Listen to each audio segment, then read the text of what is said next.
사도 바울이 로마에 있는 하나님을, 예수를 알게 된 믿는 무리들에게 서신을 보내면서 자신을 소개합니다. 맨 앞에 종이라고 이야기하고 있습니다. 지금 우리는 물론 편지는 많이 보내는 세대가 아니지만 우리가 편지를 보낼 때 우리는 이름을 맨 마지막에 씁니다. 그런데 고대 시대에는 맨 앞에 편지의 첫머리에 자신을 밝히는 것이 통례였습니다. 그래서 바울이 자신의 신분과 이름을 오늘 1장 1절에서 이야기하고 있습니다. 그런데 뭐라고 소개한다고요? 종이다. 종이다. 우리가 보통의 사람들은 자신을 소개할 때에 자신의 배경과 학력과 그리고 자신의 자랑거리를 먼저 말하게 됩니다.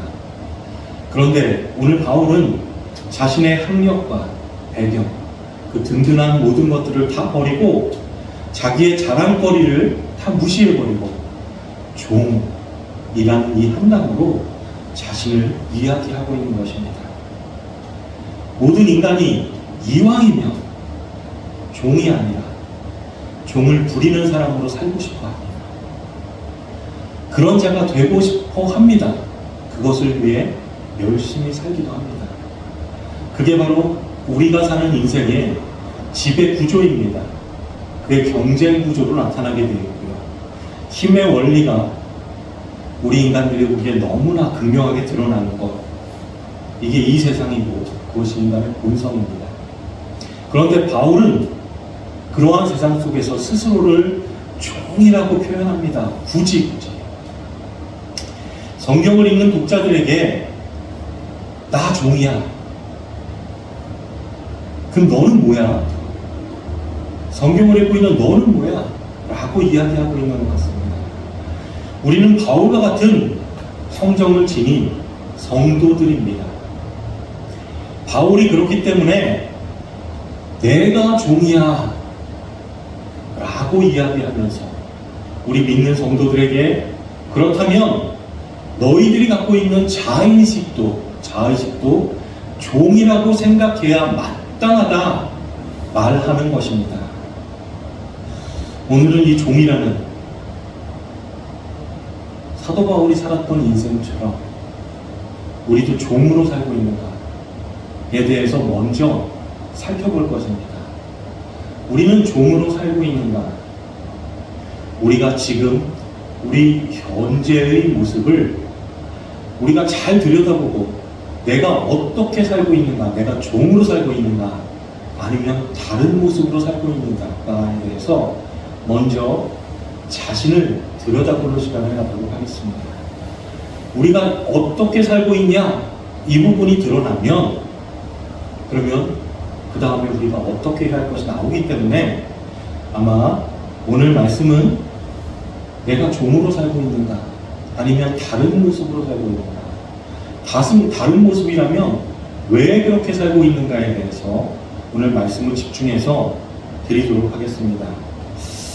로마서 1장 20절부터 23절 말씀에 보시면 종으로 살고 있지 않은 우리를 포함한 모든 인간들에 대해서 말하고 있습니다. 우리 함께 읽겠습니다. 20절부터 시작. 창세로부터 그의 보이지 아니하는 것들 곧 그의 영원하신 능력과 신성이 그가 만드신 만물에 분명히 보여 알려졌나니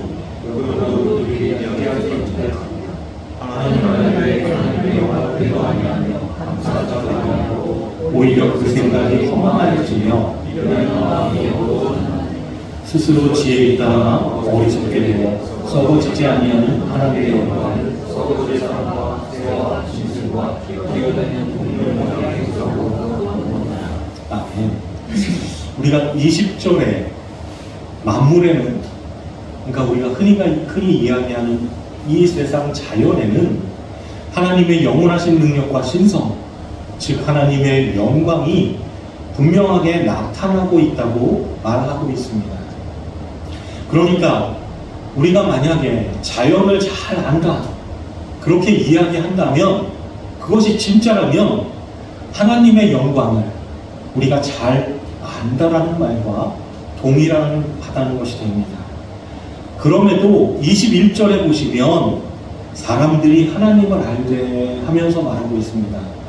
하나님을 알되, 여기서의 먼저 사람은 우리 성도들만을 지칭하는 것이 아니라 모든 사람, 보편적인 사람들을 말하고 있습니다. 사람들이 하나님을 안다고 이야기하는 겁니다. 그런데 모든 존재가 하나님을 알까요? 자, 하나님을 안다고 얘기하는데 그럼에도 불구하고 하나님을 영화롭게도 하지 않고 있습니다. 감사하지도 않고요. 세상이 허망하여 썩어지지 않는 하나님의 영광을 우상으로 바꾸어 버렸다 말하고 있습니다. 하나님을 아는 것 같은데, 분명히 하나님을 안다고 이야기하는데 하나님의 영광을 우상으로 바꾼 그런 인간들에 대해서 오늘 이야기하고 있는 것입니다.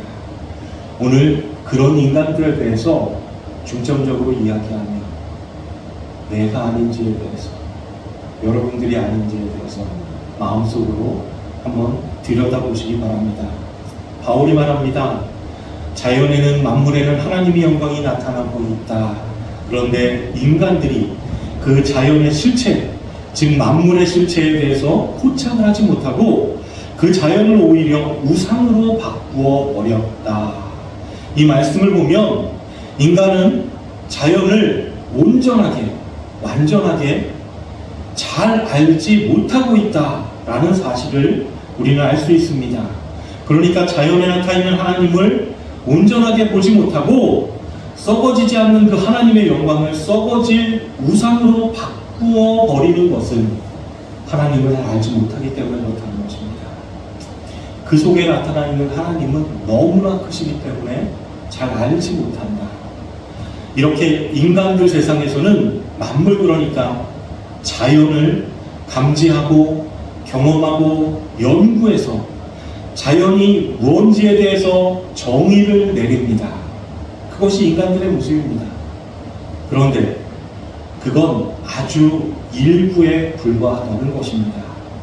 인간의 능력으로 지금 현존하는 최신의 과학을 총동원하고 많은 시간 지속적으로 연구하고 많은 이론들을 만들어내고 그것이 연구를 통해서 검증되고 축적되는 자연에 대한 이해라 할지라도 그것은 아주 보잘것없다 라고 말하는 것입니다. 야, 사과가 땅에서 떨어지네. 내가 욕조에 들어가니까 물이 막 넘쳐나. 야, 지구주위를 태양이 계속 돌고 있는 거야. 물론 이건 바뀌죠. 글쎄, 달에 토끼가 어때? 이렇게 계속해서 업데이트 되는 것 뿐입니다. 지구는 우연히 만들어졌다거나 인간의 조상은 원숭이라는 거짓과 뒤섞이면서 말입니다. 그러니까 인간에게 포착된 자연이라는 것은 사실 자연의 실체가 아니라 자연의 일부분이고 인간에 의해서 형식화되고 합리화된 것 뿐입니다. 어제는 이게 맞다가 오늘 새로운 것이 나타나면, 발견되면 다른 것이 맞다고 할 수 있는 불완전한 상태라는 것입니다. 그런데도 인간은 자신들의 그 제한된 이성으로 포착되고 인식된 것, 그 몇 가지의 법칙이나 현상을 가지고 눈에 보이는 실험을 거쳐서 형식화하고 합리화하고 정리하고 그러면서 이야기합니다. 이게 자연이다 라고. 거기다가 새로운 변화가 생겨나고 새로운 것을 발견하게 되면 곧 전의 생각들보다 다른 것을 이야기하며 이것을 자기 것으로 합리화해서 다시 새로운 자연에 대해서 이게 자연이야 라고 말하게 됩니다. 왜 그렇습니까? 이제는 하나님이 나를 보호해 주지 않습니다. 자기의 안위를, 자기의 안녕을 스스로 챙겨야 하기 때문에 이런 행동들을 합니다. 왜요? 인간 스스로가 선악과를 먹고 타락했기 때문에 그렇습니다. 하나님이 보호해주던 인간에게 하나님이 보호해주지 않자 스스로를 챙기는 인간들은 이러한 본성이 생겨났습니다. 인간들은 그걸 가지고 이성이라고 얘기합니다. 혹은 깨우침이라고도 이야기합니다. 그러니까 인간은 인간들의 경험과 실험, 즉 눈에 보이는 형식과 이런 합리성으로 자기들의 이성에 준하여 자연을 정의하게 된 것입니다. 이성에 준하여 눈에 보이는 것을. 그래서 이성의 틀에서 벗어나는 건 절대로 인간이 정의할 수 없고 인정할 수도 없습니다. 인간은 그런 존재입니다. 그러면 그러한 인간들이 보이지 않는 하나님을 정의할 때 어떻게 정의하게 될까요? 당연히 눈에 보이는 현상에 의해서 그리고 나타나는 행위에 의해서 하나님과 하나님의 일하심을 판단하고 정의하지 않겠습니까? 그리고 자신들이 알고 있는 선악 구조에 의해서 그 하나님을 규정하지 않겠습니까? 즉 인간들에게 유익한 결과로 보여지면 병이 낫고 부자가 되고 기적이 일어나면 이건 하나님의 축복이야 라고 정의하고요. 인간들이 싫어할 만한 결과로 보여졌을 때 저건 하나님의 저주야. 그렇게 하나님과 하나님의 일을 형식화해버리는 것입니다. 눈에 보이는 것으로 인간은 바로 거기까지밖에 볼 수 없기 때문에 그렇습니다. 인간이 자연을 형식화하듯이 신마저도 하나님의 영광마저도 그렇게 형식화하고 합리화하고 조작해버리는 존재가 된 것입니다. 그럼 왜 인간들은 자연이든 하나님이든 뭐든지 끝없이 형식화하는 삶을 살게 되었을까요? 인간들은 선악과를 따먹은 이후에 스스로 이 역사와 우주의 주체가 되어 버렸습니다. 내가 하나님처럼 됐으니까 그걸 위해 선악과를 먹은 거잖아요. 그 선악과를 먹은 이후부터는 나도 하나님처럼 된 것입니다. 그래서 이 우주와 이 역사 속에 내가 주체가 됐습니다. 나에게 이해되지 않고 나에게 인식되지 않는 신은 이제 신이 아니다. 그렇게 이야기합니다. 이처럼 나에게 실질적으로 도움이 되지 않는 신은 없다는 인간들의 이러한 형식화의 노력. 우리가 인간 자아를 형성하고 규정하는 데에도 그대로 적용되고 있습니다.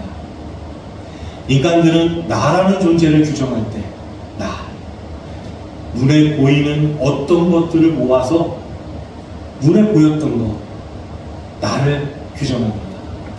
그리고 남을 규정할 때, 너를 규정할 때도 마찬가지입니다. 눈에 보이는 어떤 것을 모아서 야, 그게 너야 라고 이야기하게 됩니다.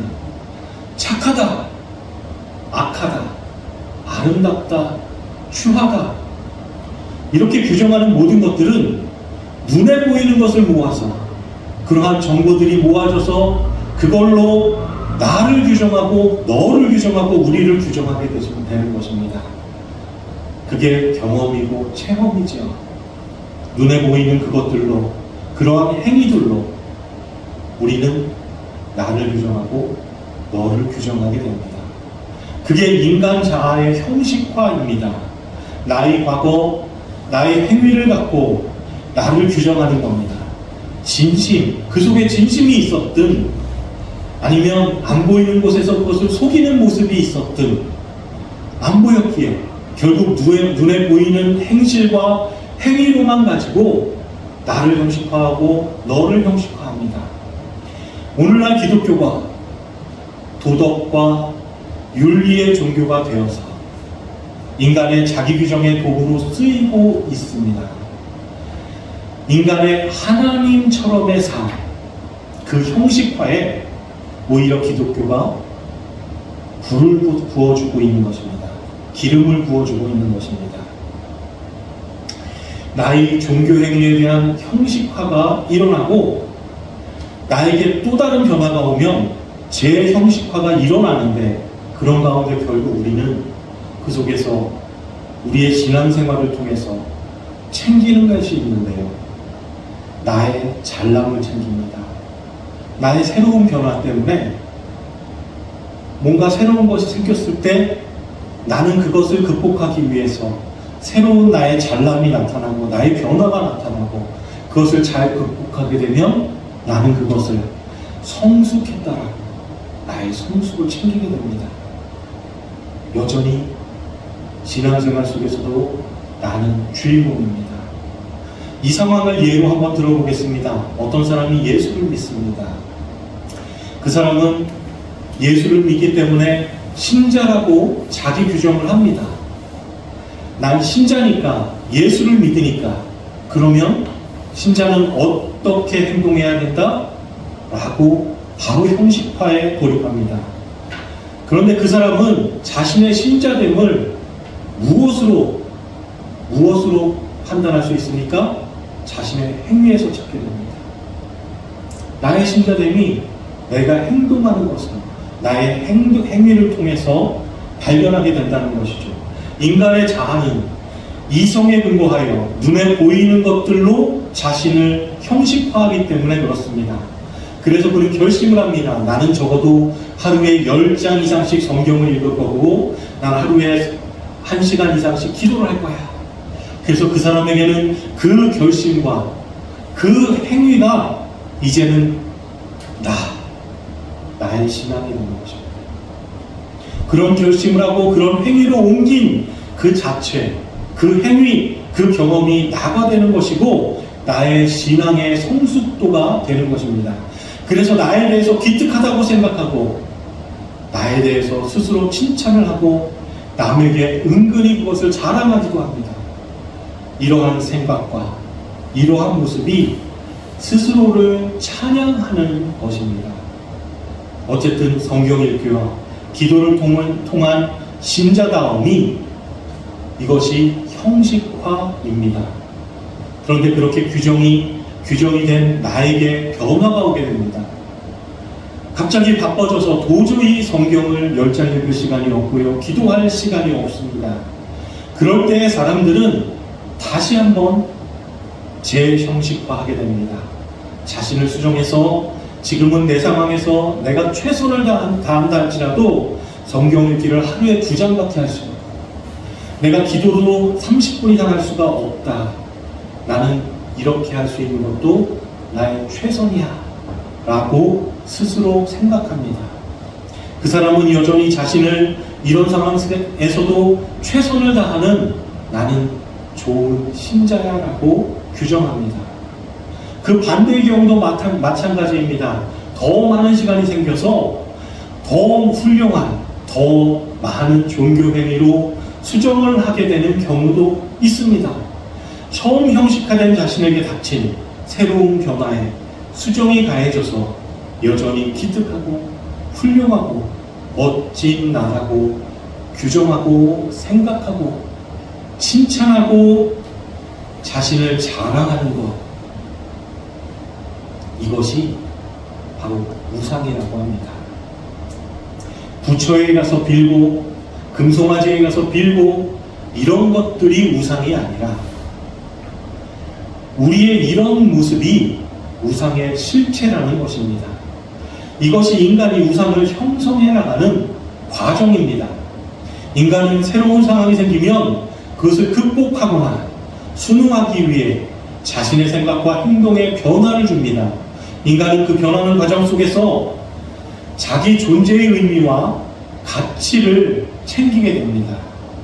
자기 존재의 의미와 가치를 챙기는 것, 이걸 우상이라고 한단 말입니다. 다른 말로 또 하면 하나님의 절대 의존적인 존재로 지어진 인간이 하나님을 무시하고 자기들의 이성과 지혜와 깨달음을 근거로 하여서 규칙을 만들어 놓고 그 질서를 만들어서 가는 그 과정, 그것 자체가 하나님이 빠지고 자신이 주인이 되는 것 자체가 우상이라는 것입니다. 이걸 또 다른 말로 하면요, 자기가 죄인인 걸 모르고 자기의 몇 가지의 행위를 내세워서 이게 나야, 기특한 나야, 나는 훌륭해, 나는 잘하고 있어, 이게 우상이라는 말이라는 것입니다. 결국 자신들의 이성과 지혜와 깨달음과 실험에서 하나님을 정의하려고 하고 자기 자신도 눈에 보이는 자신들의 행위로 규정하면서 나 자신이 이 우주와 인생의 주체와 주인이 되어가는 것입니다. 그런데 인간들은 아무리 어떠한 행위와 노력을 통해서 자신이 신이 된 것 같고 죄인인 것처럼 살아도 인간들 속에서는 지속적으로 끊임없이 불안과 공포와 공허가 계속해서 생겨나는 것을 막을 수가 없습니다. 우리의 미래에 대한 불안과 순간순간 닥쳐오는 공포, 뭔가를 크게 이루었는데도 불구하고 따라오는 이 공허, 이거는 우리가 컨트롤할 수 없고 우리가 이겨낼 수가 없습니다. 그래서 바로 이 영역에 대해서 이것들은 신의 영역으로, 이거는 우리가 할 수 없으니까 신이 해주실 거야 라고 마음대로 결정합니다. 그리고 신은 이것을 해결해주는 존재다라고 우리는 정의합니다. 이렇게 하니까 지금의 우리의 교회들과 정말 많이 닮아 있습니다. 여러분, 우리가 그렇게 신앙생활하지 않았습니까? 하나님은 내가 이 땅에서 잘 먹고 잘 살고 내가 주체인 것처럼, 내가 주인공인 것처럼, 내가 신인 것처럼 살는 데 있어서 부족한 것, 내가 할 수 없는 것, 내 힘으로 어쩔 수 없는 것들을 채워주는 그러한 존재, 우리가 기도로 떼쓰며 신앙생활하지 않았습니다. 그래서 오늘 읽은 이 말씀이 인간이 하나님을 알되 라고 이야기하고 있는 것입니다. 제대로 알고 있다 라고 말하는 것이 아닙니다. 자기들 마음대로 하나님을 규정하여서 자기들이 하나님을 조작한다는 뜻입니다. 안다고 하는데 이런 뜻입니다. 인간은 하나님을 제대로 알 수가 없습니다. 그런데 왜 성경은 하나님을 알되라고 기억하고 있는가? 인간이 하나님을 엉터리로 알고 자기 마음대로 눈에 보이는 것으로 실험과 경험을 통해서 신을 규정하고 그 하나님을 나라는 우상 안으로 포섭하려 한다는 것을 우리에게 폭로하며 이야기해 주는 것입니다. 경각심을 낳게 해주는 것입니다. 아니, 직설적으로 너가 그렇다라고 가르쳐 주는 것입니다. 바로 우리의 모습입니다. 예전에 모를 때에는 정말 너무나도 당연한 듯이 이렇게 신앙생활을 했습니다. 우리는 기도를 통해서 하나님 주십시오, 이거 해주십시오, 이거 해주면 내가 이렇게 하겠습니다. 얼마나 오랜 시간 이렇게 기도를 드렸습니까? 지금은 한동안 기도가 나를 위한 것이 아니라고 말씀을 통해 배우고 나니까 어느 순간 기도할 것이 없는 것 같아서, 기도할 게 없어서 너무 힘들었습니다. 그런데 기도할 게 없었던 게 아니지요. 이런 모습을 우리가 보게 되면, 성경을 통해 나 자신을 발견하게 되면 우리는 기도할 수밖에 것입니다. 여러분들은 어떠한 모습의 사람입니까? 우리에 대해서 제대로 알길 소원합니다. 나의 지금 상태가 내가 주인인지 내가 신인지 제대로 알길 원합니다. 오늘은 여기까지만 합니다. 시간이 많이 지나지 않았는데 더 이상 하면 제가 너무 많이 할 것 같아서 다음 시간에 우리의 이러한 상태가 지금 이러한 모습이 죄의 종의 모습이다 라고 성경을 통해서 우리가 알게 될 것이고요. 죄의 종에서 벗어날 수 있는 길이 있는가? 단 한 가지 유일한 길이 있다. 그것에 대해서 배우게 될 것이고요. 우리가 그렇게 벗어난 이후에 우리의 삶을 어떻게 살아야 되는가? 내가 주체자로 살아야 되는가? 아니면 그리스도의 종으로 살아야 되는가? 사도 바울과 똑같은 삶을 살아야 되는가에 대해서 우리는 결정하게 되는 것입니다. 종으로 살았을 때 우리가 얼마나 행복하고 우리가 그렇게 사는 것이 하나님이 우리 가운데 결정하신 우리의 삶이라는 것을 우리가 알게 될 것입니다. 그 삶은 쉬운 것이 아니었어요. 우리는 그것 때문에 힘들어하고 고민하겠지만 그 가운데 기쁨이 있고 감사가 있다는 것 또한 배우게 될 것입니다. 우리 기도하시겠습니다.